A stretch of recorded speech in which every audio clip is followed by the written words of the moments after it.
চাংড়াপান্তা উন্নয়ন পর্ষদের আর্থিক সহায়তায় হলদিবাড়ি ব্লকে বুধবার দুটি অত্যন্ত গুরুত্বপূর্ণ গ্রামীণ রাস্তার কাজে শিলান্যাস করলেন মেখলিগঞ্জের বিধায়ক পরেশচন্দ্র অধিকারী। এই রাস্তাগুলি নির্মিত হলে এলাকার দীর্ঘদিনের যোগাযোগ ব্যবস্থার সমস্যা দূর হবে বলে মনে করা হচ্ছে। বিধায়ক পরেশচন্দ্র অধিকারী জানান, প্রথম রাস্তাটি হল হেমকুমারী গ্রাম পঞ্চায়েতের অধীন সিঞ্জারহাট শনি মন্দির থেকে পাটোয়ারি পাড়া পর্যন্ত।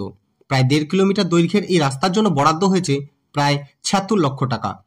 দ্বিতীয় প্রকল্পটি হল দক্ষিণ বড় হলদিবাড়ি গ্রাম পঞ্চায়েতের অধীন পাঠানপাড়ায়। এই রাস্তাটি পরিমল বর্মনের বাড়ি থেকে ডালিম বসুনিয়ার বাড়ি পর্যন্ত বিস্তৃত। এই রাস্তার দৈর্ঘ্য 800 মিটার এবং এর জন্য বরাদ্দ হয়েছে 40 লক্ষ টাকা। দপ্তর এর ব্যবস্থাপনায় আমাদের এই শনি মন্দির থেকে সিঞ্জারহাটের শনি মন্দির থেকে পাটোয়ারিপাড়া পর্যন্ত 1.5 কিলোমিটার রাস্তার আজ শুভ উদ্বোধন হল। এতে প্রায় 76 লক্ষ টাকা অনুমোদন করেছেন আমাদের চাংড়াপান্তা উন্নয়ন পর্ষদ।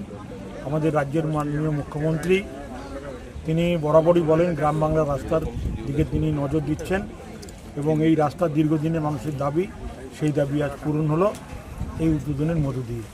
আমরা আশা করি মানুষের এই এলাকার মানুষ তারা সহযোগিতা করবেন এবং তারা প্রত্যেকেই খুশি আজকে এই রাস্তা উদ্বোধনের মধ্য দিয়ে।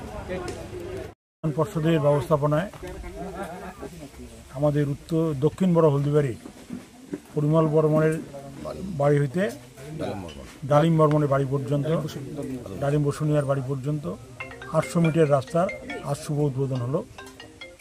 পেপার ব্লক তো না, ব্ল্যাকটপের রাস্তা নির্মাণ হবে, যার শুভারম্ভ আজ থেকে হলো।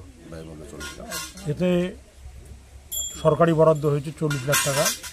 আমরা আশা করি এই বরাদ্দের মধ্য দিয়েই এই রাস্তাটা সম্পূর্ণ হবে এবং এলাকার মানুষ তারা আজকে খুশি। দীর্ঘদিনের এই দাবিটা আজ পূরণ হলো এই উদ্বোধনের মধ্য দিয়ে।